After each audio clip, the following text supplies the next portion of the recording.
कहीं अपनों ने बिगाड़ा खेल तो कहीं भीतर घात ने किया फेल। बिहार में हार के बाद एनडीए में खटपट होने लगी। नमस्कार, मैं रिया सिंह, आप देख रहे हैं ओसी न्यूज। बिहार में हुए लोकसभा चुनाव में एनडीए को बहुत ज्यादा नुकसान नहीं उठाना पड़ा, लेकिन राज्य के इन इलाकों में जहां गठबंधन मजबूत स्थिति में था, वहां एनडीए को इस बार हार मिली है। भोजपुर और मगध का वो इलाका जहां की 7 सीट एनडीए हार गई, इन 7 सीटों को लेकर सियासी मंथन का दौर चल रहा है और अब आरोप प्रत्यारोप को लेकर छल और भीतरघात जैसे शब्द भी सुनाई देने लगे हैं।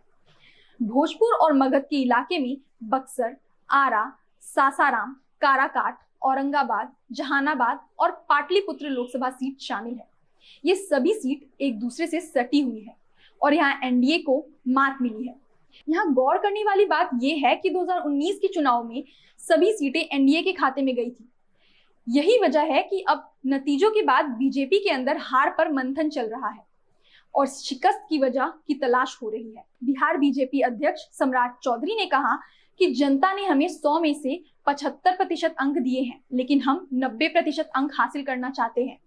आने वाले विधानसभा चुनाव में हमें अपनी स्थिति को और मजबूत करना है और जो अंक इस चुनाव में मिले हैं उसे बढ़ाना है। सम्राट चौधरी का ये बयान बुधवार को पार्टी की समीक्षा बैठक के बाद का है। बैठक में क्या हुआ, इसकी खबर अखबारों में छपी, जिसे लेकर विवाद शुरू हो गया है।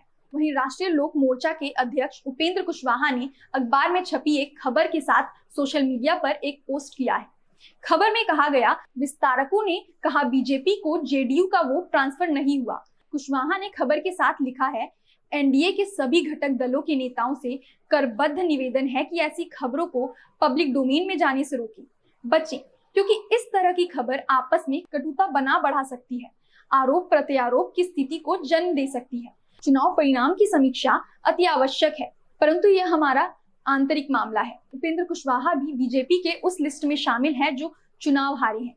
कुशवाहा के खिलाफ बीजेपी से जुड़े भोजपुरी गायक पवन सिंह निर्दलीय चुनाव लड़े थे और यह बात सोशल मीडिया पर सामने आई थी कि बीजेपी से जुड़े लोग उनकी मदद कर रहे हैं। बाद में पवन सिंह को पार्टी से निकाल दिया गया था। चुनाव में पवन सिंह खुद भी हारे और उपेंद्र कुशवाहा को भी हरवा दिया। बीजेपी चुनाव में बक्सर की सीट भी हार गई। बक्सर से बीजेपी के मिथिलेश तिवारी उम्मीदवार थे। उन्हें 4 लाख से ज्यादा वोट मिला, लेकिन 30,000 वोट से हार गए। बक्सर में भी भीतरघात और छल की बात सामने आ रही है। मिथिलेश तिवारी गोपालगंज के रहने वाले हैं और पार्टी ने इन्हें ब्राह्मण बहुल बक्सर से उम्मीदवार बनाया था। यहाँ आरजेडी के सुधाकर सिंह चुनाव जीते हैं। बक्सर में मिथिलेश तिवारी 30,000 वोट से हारे। उससे 17,000 वोट यानी 47,000 वोट निर्दलीय ब्राह्मण जाति के आनंद मिश्रा को मिले। आनंद मिश्रा भी बीजेपी के टिकट के दावेदार थे और आईपीएस की नौकरी छोड़कर असम से बक्सर आए थे। यहाँ चुनाव में स्थानीय और बाहरी का मुद्दा छाया रहा। इन सब वजहों के चलते कहा जा रहा है कि एनडीए में अभी अनबन चल रही है। उम्मीद करती हूँ यह जानकारी आपको पसंद आई होगी। ऐसी ही जानकारियों के लिए हमारे चैनल को सब्सक्राइब कर लें।